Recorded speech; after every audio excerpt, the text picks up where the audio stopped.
Morning everyone. I thought I'd crank out another video since it's relatively peaceful this early. It's Tuesday, September the 9th here on Palawan in Sabang.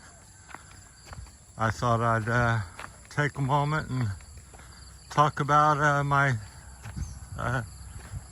6-7 months now living in Sabang. I think today's my exactly seventh month anniversary. So as we walk up the road here, most of the people are regulars, walking here and there, exercising. Very popular in the morning to get up and take advantage of the cool part of the day. And it's not raining at the moment, although I think sometime in the next couple hours that we will get some rain. So I did say it was September the 9th, Tuesday. Anyhow, I thought I'd talk about, like I said, Palawan, what it's been like for me the last 6+ months. So overall, it's been interesting, and on the positive side for the most part. There's been the usual things that you know, adjustment period. I'd say it's a little more expensive here. It's a little more touristy type of island. There's a local there taking his family to school and stuff.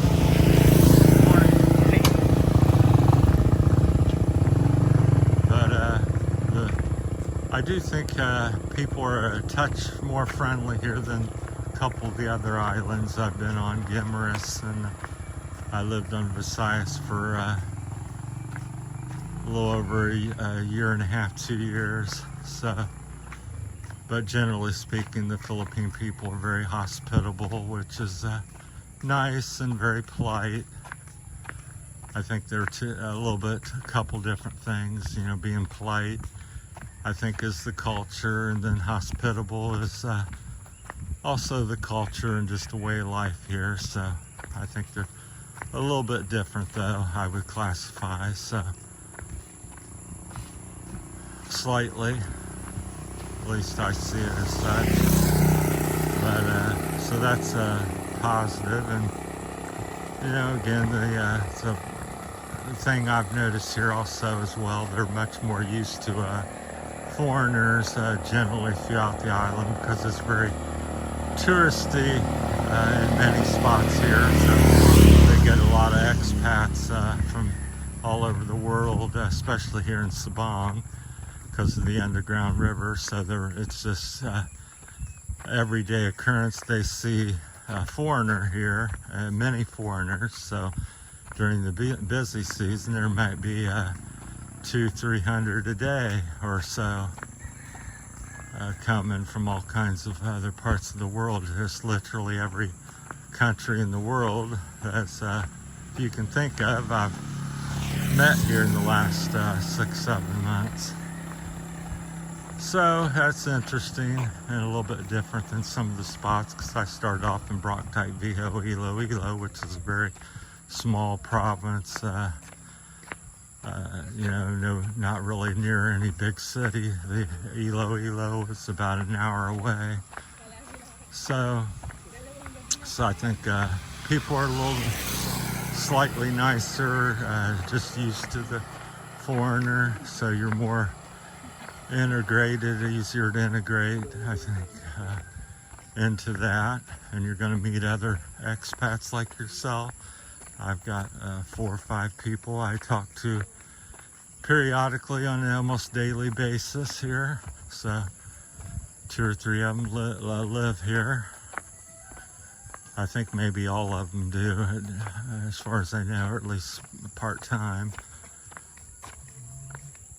The other thing I've noticed here is the wild lands, or the nature is must be protected a lot more. There's more forest and more, it's the most wild, consistently wild, natural type of old Philippines, or what you might think Philippines would be, you know, 100, 200 years ago.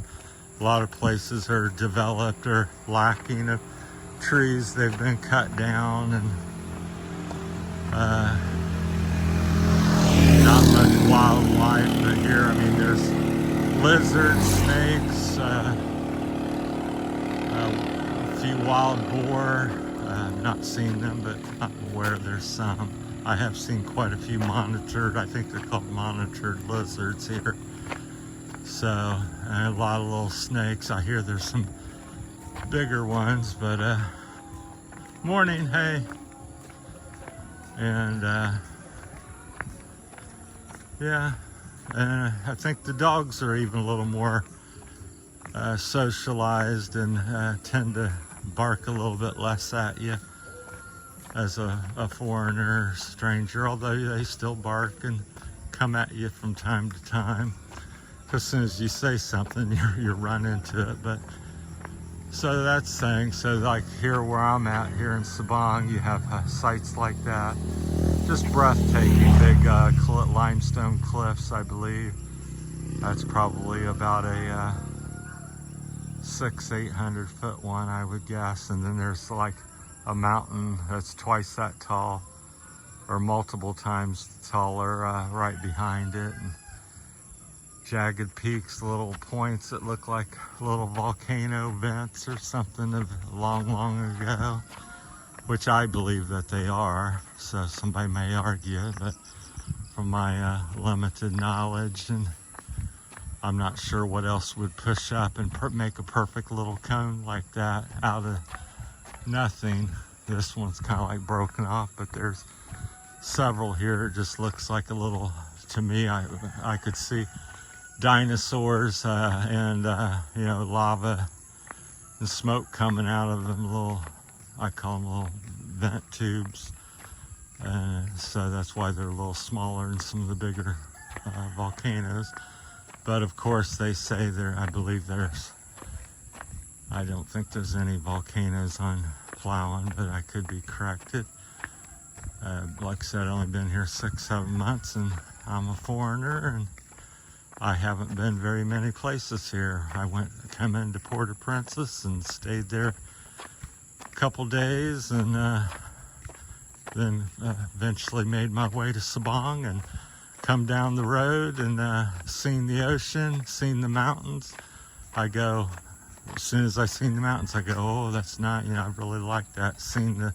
Opened up to the Philippine Sea, I believe they call it here, and I like paradise. So, and then I kind of, you know, settled in. You start getting comfortable where to get a good deal on water and food, and because there's the tourist price and the expat price, and then there's the local price, and so you can get different things. You can get a meal for 2,000 pesos here, and you can get a meal for 150 pesos. And they're both good and delicious, and depends on your budget and where you decide you want to eat. Same with lodging. You can spend 10 to 20,000 pesos a day, or you can get something for as little as 100 to more typically 1,000 pesos a day, which is 20 bucks for 1,000. So half of that, 500, would be 10 bucks. So that's the wide variation in pricing here and stuff. But so if you've come for adventure and you are back in America, if you like Idaho or Alaska type of atmosphere, except you don't mind or looking for tropical, because there is no cold here. Maybe in the high mountains it may be cool, maybe 70, low 80s, but typically it's 80 to 90 something, humid every day. So, but yeah, just quite breathtaking. I don't know if the camera does it all justice. Good morning. Some ladies out walking, exercising. See them pretty much every day. Most people say good morning to you or greet you or want to chit chat with you or have invite you in for coffee or water or something. Very common here, so very welcoming. That's beautiful, the side of the mountain and big old tropical trees there on the sides. Sorry about all the noise. It's work day, and this is the only road in town and out of the valley here for several kilometers, so it's heavily traveled at times, especially during the week when there's school and tourist is responsible for most of the traffic, so it can be noisy at times. But other than that, it's quite peaceful. We were walking up here yesterday and heard some commotion in the bushes. I thought maybe a lizard or tree had fallen or something, and it was a bunch of native monkeys, eating and playing in the trees, jumping around as we went by. Couldn't ever get a look at them because they blend in with the nature and very well camouflaged and good at hiding. But they were jumping around in the side of the woods. So, yeah, you get to see lots of wildlife, anything in the Philippines. I've heard there's supposedly a king cobra or something, which I'm not looking forward to meeting.